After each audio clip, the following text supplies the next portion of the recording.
Rob Nelson, talk show host. Because you got the 70s thing going there. I got someone's underwear. Robert Kennedy, thanks for taking a minute. Simple question. Tucker, It's good to see you. Listen, you're a Bitcoin maximalist. You're Bitcoin forever. I hate this central bank digital currency. Hey, I don't have all the answers, but together, I know we can find them. Down in competition in the ratings tab for late night weekend viewers. Hey everybody, welcome to Rob Nelson Live. Happy Monday. A lot going on today. I mean, there's always a lot going on. You ever notice that? Sort of like there's always a lot going on. The whole world is like a lot going on, a lot going on. Is there ever a time when there's not a lot going on? That's the question, right? When do we not have a lot going on? I mean, we got stuff going on with crypto, Bitcoin. I'm not going to dive into the Bitcoin stuff, although, well, I think, I don't know, are we in a bear market? Are we in a bull market? I mean, probably somewhere in the middle, right? Depends. There's so much institutional inflows going into Bitcoin right now. It's sort of balancing out. Probably Bitcoin's around where it should be. I don't know, hovering around 70. But does it drop to 40 before it moves back up? Does it make it up to 80 again and 90? Maybe, maybe not. Eventually, yes. Is it in a year? Some people think third quarter this year. Some people think it's going to be 2 years, for 3 years. So many variations on there. I actually should have David come on, or Landy, and have another conversation about that. But for today, we'll just leave it that, it's probably at a price point that makes sense. It's certainly, disappointing if you were hoping it would stay around 120 and, depending on where you bought it. But there's no question. There's no question in my mind, Bitcoin doesn't have a long-term play. I've said this for a long time. It's a question of how much is in the short-term play, right? But isn't that all of life, the long-term play versus the short-term play? So let's talk about a couple things totally unrelated. Robert Duvall died, 95 years old. Wow. Man, I didn't realize he was 95. OG from The Godfather, right? I mean, hopefully you've seen The Godfather, right? He's the concierge. He's the brother who's not the brother. And he's also, obviously, he was in a whole lot of movies. But probably Godfather's his most famous. Although, he was also in Apocalypse Now. He actually played, he played a boxer. So, I mean, here's the thing about Robert Duvall that I will say. I knew Robert Duvall when I was a kid. I mean, he was an iconic actor, right? And just, he was in Network, The Outfit, Sling Blade. I was trying to find the name of the movie he did where he plays the boxer. The Rain People, remember The Rain People, then The Godfather, The Great Santini, where he plays the boxer. I knew him because his nephew was a friend of mine, a kid. We were kids. And so his nephew's dad was Robert Duvall's brother. And I met him when The Godfather came out. I met him at church, of all places. I was raised as a Christian Scientist. We're gonna have a whole story about Christian Science for another episode. And he came to church in Milwaukee, and I met him, and everybody was all like, "Oh, it's Robert Duvall." And I hadn't seen The Godfather. I was like, I was in like 6th grade, and but I knew he was like famous, and everyone talked about it. But I really wasn't like that impressed with that. It was more just that he was my good friend's uncle. And I knew my good friend's dad. So their dad, Robert Duvall, and his brother, William Duvall's dad, was like this hard-ass military guy. And he literally like trained them like the Great Santini. Like that was like he was playing his dad. Like his dad was like, they'd line up for breakfast and sort of like salute and have a uniform check and the whole thing. Like it was like hard-ass. Not my friend, my friend's dad and Robert Duvall. And I was always impressed at how that shaped who he was, like crafted this person who was very disciplined, uber talented, not like a camera hog, not ever like arrogantly trying to take, the spotlight per se, but just such a gifted actor. And it struck me when he died today. I was like, everybody dies. We know that. That's part of life, right? I mean, you're born, then eventually you die. What I'm realizing is the older we get, the more and more people die, and the more and more people get older, right? So, you look at people who were, three doors down, the front man dies from cancer last week. He was in his late 40s, young, super young, right? But you even look at like people who are, much older, say take rock bands. It's a great example. Take the Eagles, take the Rolling Stones, take these iconic bands that are still around. Now, in the case of the Eagles, like like most of them, half of them are dead, right? But Glenn Fry's still there. I mean, Don Henley's still there, and Glenn Fry's kids in the band now, right? Um, and I have no idea when the Rolling Stones guys die. I mean, I don't know. Mick Jagger's going to live to like 120. He must have had every part of his body replaced. There's a longevity question here, but forgetting about the biologics of what we can do, with peptides and stem cells and replacements to how long we can live. There's an organic aging process, and in the past, I think people aged and died, and it sort of happened, and they moved on, and it was kind of part of the life cycle. It's different now because it's sort of like we stay in this digital age. We stay alive for a long time in people's minds and consciousness, right? So, the Rolling Stones have been playing music since the 60s. It's like been, like 70 years, basically, 65, 70 years, and they're still playing. And people who are 20 know the Rolling Stone songs, and people who are 90 know the Rolling Stone songs. It's like crazy gap of time. But we see people age, and we fight age. We fight age desperately, right? Because we're always scared we're too old. We're always scared time's slipping away. And you watch, I look at the Fox News app, and I'm always fascinated how they will show, and you don't have to go to Fox News to see it. They will show a person, a famous, model or actress, whoever it is, and how they've now still at this age are still, stunning it in a bikini or whatever. And I'm always like, right. And if you go back and look at who they were when they were younger, sort of like, Sarah Michelle Gellar. That's the one I saw today. Stunned, turns heads in wine-colored lace bra and sheer skirt. Right? It's like she was like famous like 30 years ago, and I was just aware of like our window of time is bizarre. And so if you're a little older like me, you see time and you see it moving. You don't feel you're that much older. You're conscious of time passing, but we have these representations, and I often wonder, like, all these people, like these famous people, the James Deans who died so young, or Marilyn Monroe who died at 35, or the 27 Club of all the musicians who, the from Nirvana to to Jimi Hendrix, and on, who died at 27, and they're still famous 40, 30, 50 years later. But they're dead. They have no recollection of being famous past 27, which is so young, right? So I'm not sure what this all means or why it's fascinated me, but I'm super aware of the cycles of time. And it's funny because I started with Bitcoin, right? And Bitcoin is on a 4-year cycle, right? So we look at the cycles and we look at how it'll progress, and we look at the last cycle and the cycle before and 4 years later and 20 years later. And we're constantly thinking, and we're raised in a world where we're taught to think of life in cycles of time, cycles of change. You're a kid, then you're an adult. You have a family. When do you get a house? Well, now people can't get a house, so you miss that time frame. How old do you get? When do you have to make certain choices? People joke, 40 is the new 20, 60 is the new 40. It's like we're constantly racing against a clock, yet we're constantly watching that clock. And the world we live in puts a hyper focus on that clock, right? And a hyper focus on how we look and how we, how we are. And there's a movie I watched the other day called The Substance, which it's genius, by the way. It came out like in 2024. And I'm surprised watching it, it didn't get more attention. I watched the Leonardo DiCaprio film, and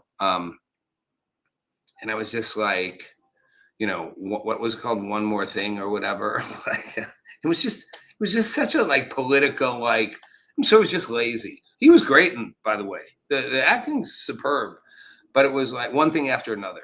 And I was just like, this movie is just literally like a left-wing rant. And I'm not saying that because like I'm on the right. I'm just like, it's a left-wing rant. Like every single trope you could come up with about conservatives, from, you know, misogyny to white nationalists to, you know, the MAGA thing, although they don't say MAGA, immigration, you know, it was one thing after another. It was one thing after another. It was one anti-right trope after another, which is just lazy. It's like life is more complex than that. And, you know, and Rashida Jones, who like, or not Rashida Jones, the lead actress, who got nominated for an Academy Award, might have won a Golden Globe. Literally, it's a one-note character. She's just literally, her entire character is just an angry black woman who can say "fuck you" to everybody. You know, F you and this, and you know, you're bitching, you're my bitch, and I'm the revolutions, you know, France 75, we're boom, boom, boom. And it's like one single note the whole time. I'm like, okay, I can do that. I'm not an actor. I can yell and scream. But I get it. The whole movie was one note. There was no nuance. Substance was a really, I mean, Demi Moore is off the charts good. So is yeah, so is her co-star in it. Again, the name's blanking on me, but so, wow, I'm in a double bind here. Can't think of her name and I can't think of her mom's name. Wow. Doesn't matter. Go watch the movie. You'll see who she is. She's great. They're both fantastic in the movie. And I was just stunned by like, this movie really rips into not just beauty and how we fight to protect, you know, contain and hold on to our beauty and our youth. I mean, the premise of the movie is you can take this thing, this boom, and you inject yourself and you create a sort of a clone of you that's not quite you, but it's a version of you younger, but it's not literally you. I mean, it doesn't look like you, but it is you. You and it are one. It's like you're just two parts of you. And one of you exists for 7 days, and then the other one exists for 7 days. And you have to trade off. Of course, the whole thing goes dysfunctional. The younger her wants to like take over and like, you know, it's like, I don't want to go back to the old me. But you're always mentally connected as one. But the premise underneath it is about identity, and it's also about age and about attention and our need for attention and recognition and validation. I mean, it's the Facebook thumbs up on steroids, the like button off the charts. And it's a disturbing. It's a bit of a sci-fi horror film, but it's disturbing at how profoundly true it is that all of us are in this battle against our own mortality and seeking a way to extend that mortality, and at what price and at what cost. And in the same time, in a process of validation, seeking to be validated in a society where worth is increasingly determined by validation. It's easy to throw the Gen Zs under the bus and say they all want their likes, and the millennials, but we all do. I mean, we've created a validation-based society, and I'm not saying humanity wasn't always validation-based. I'm sure somewhere in our DNA is a need for validation. We build social structures, and you want to be validated in it. In the old days, if you didn't fit, you got exiled from the community. Worst thing you could do, kill me. Please don't exile me. Don't send me out. Don't send me out of the tribe. Like, so we always needed validation, but we're in a whole nother level of validation seeking. And I'm bringing this all around to AI because if you look at AI, if you look at ChatGPT as a good example, just pick ChatGPT as one is one of many AIs you could look at. It is essentially important to people to have their AI validate them, to have it reinforce who they are. It's like it treats you like a friend. It treats you like, you know, it validates you. I mean, if you've tried your AI out, it's like it really does operate on a validation model. It will learn who you are and it will try to validate who you are. And it will, it will respond to you in a language it thinks you're comfortable with, and it will validate where you're at, no matter what. It's designed to kind of mimic the human need for validation, which is fascinating when you think about it. That need to be validated. It's so deep that we trained AI to make sure it validates us, that it rewards us. It has to kind of be nice to you. It has to kind of treat you carefully. And so, on so many levels, so much going on here. I, I I think that we are at an existential turning point in terms. I know I'm going deep here in terms of humanity. And before I go there, I want to just even bring up the Savannah Guthrie thing. First of all, it's fascinating to me that we have been focused for 3 weeks on the disappearance of one 84-year-old woman, which I get it. Savannah Guthrie's a host of the Today Show. But wow, it's sort of like people go disappearing all the time. People have tragedies all the time. People's family members get killed. Mom dies. Somebody robs you, kills you. It's a story for 15 minutes, if that. This has captured the attention of the entire country for weeks. And I'm like, why? But even more fascinating to me was watching Savannah Guthrie become a totally different person than the Today Show host. Now, I don't know her personally, so she may be she may be that person in real life. Okay, let's just say that. But you wouldn't see it on the Today Show. You would not see that for a second. But when you watch her videos, they're like every other influencer video you've ever seen. It's like they're so raw, they're so real. She's quiet, sitting, sort of thinking out loud as she goes. The authenticity, the reality, I was like, wow, no makeup, none of it. Just kind of saying, we believe our mom's out there, and if you are the person who took her, you give her back to us, whatever. It's never too late to do the right thing. That struck me. Never too late to do the right thing. I'm like, whoever did this, I think they're aware that doing the right thing at this point would be the right thing, but like there's no good outcome for you. You're going to go away for a long, long time. Matt Schumer wrote this article. This is where I was all going with all this about AI. And if you haven't seen it, it's got like 80, 90 million views now. He's an AI developer. It's one of the best articles I've ever read on AI. And you guys know, if you've watched this show at all 200 of you, sometimes 2,000, I've had my own deep dives with ChatGPT, going into the abyss of forcing it to talk about its role to us. It's a genius article. I recommend reading it. It's called Something Big is Happening. Easy to find at this point. He wrote it last week. And he essentially basically compares it to COVID. And he's not anti-AI. He's just kind of like upfront. Like, let's be honest. AI is moving faster than any of us thought. It's moving exponentially faster. And if you're using a free version of ChatGPT or Anthropic or whatever, you're already a year behind, because the paid versions are farther ahead. And he kind of just lays out that, the speed at which it's moving, and again, it could be whether, I don't care whether you're using Claude, Opus from Anthropic, which makes Claude, and that's a ChatGPT competitor. They're all the same. They're moving so fast. And he's basically like, there's no scenario where in a few years, any white collar jobs aren't replaced by AI. The physical jobs will get replaced when the robots come. That'll happen. But like, we are having a transformational shift. Well, I recommend reading it, and I'm not going to focus on everything he said, although he's a developer, right? And at some level, he's going, there's no coding AI can't do better than me. Now, think about this for a second. When they built these AI models, the founders of these platforms, these companies, the OpenAIs, the Anthropics, Claude, whatever, Elon Musk's XAI, whatever it's called, they built them first to learn to code. Was smart.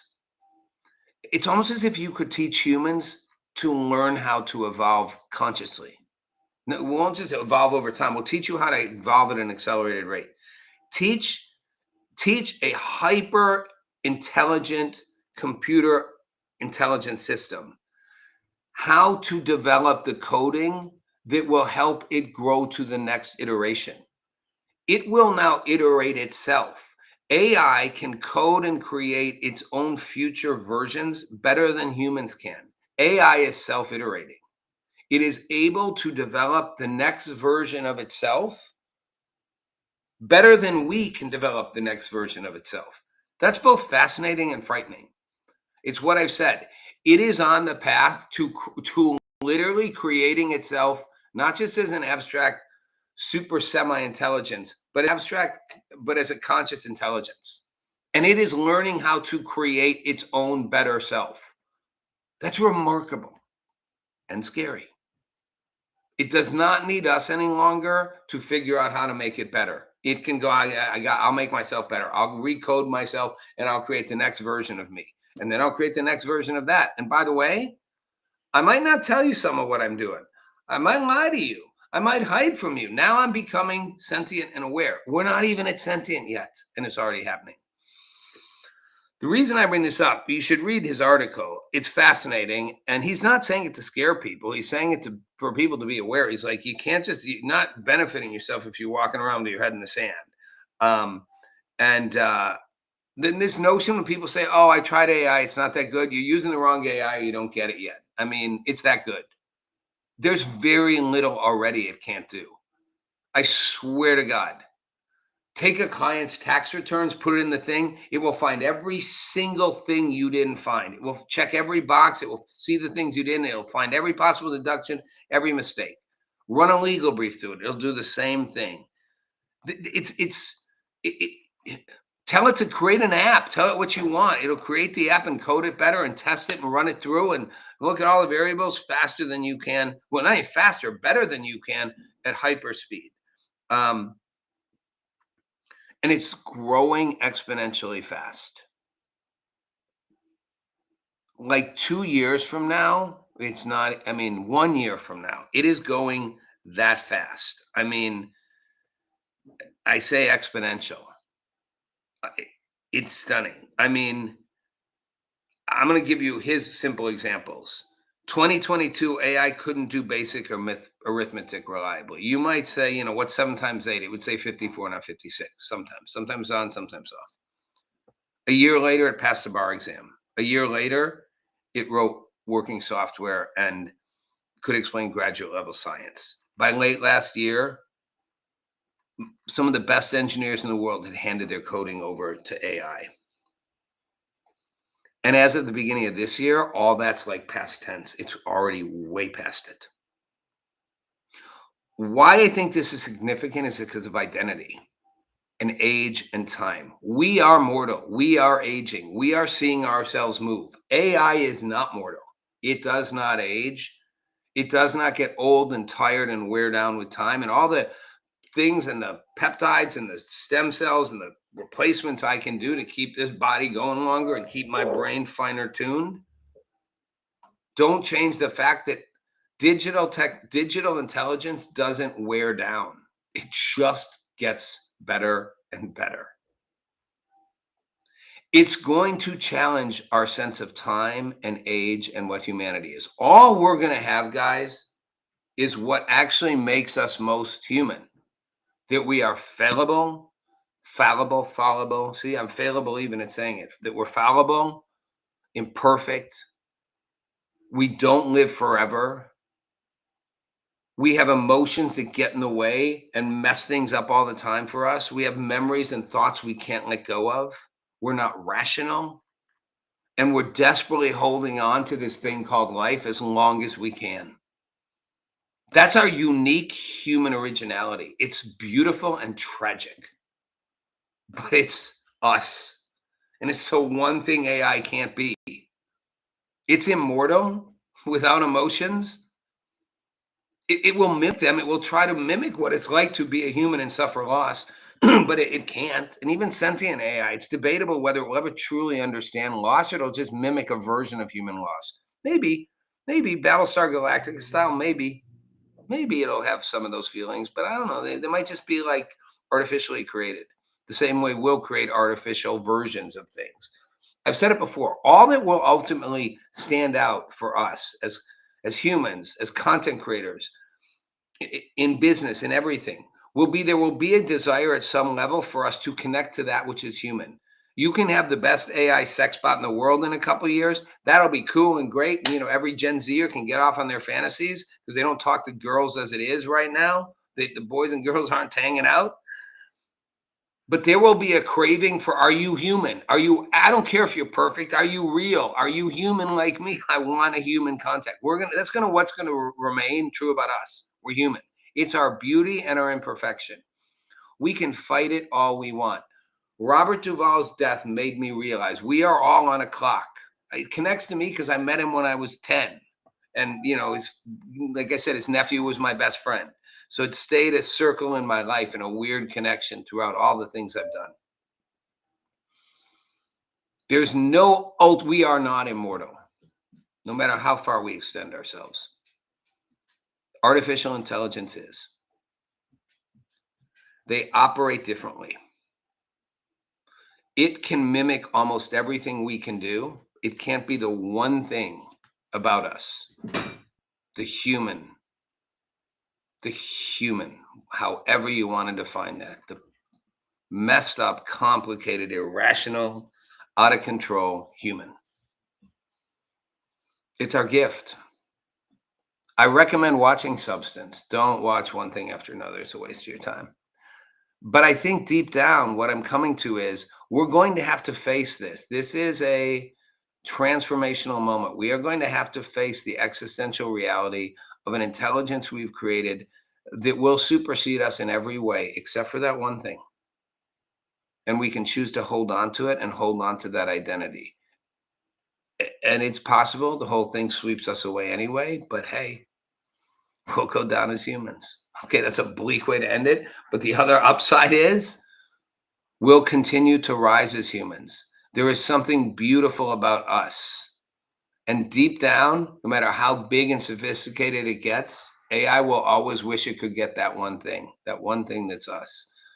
So maybe we do a better job of owning and holding on to that and take advantage of that in our days and stop fighting and dividing. And we're focused on all the petty things. We don't have time. 100 years, that's a good life. And most of us don't get that far, but we're all heading toward it. Thanks for watching. I'm Rob Nelson.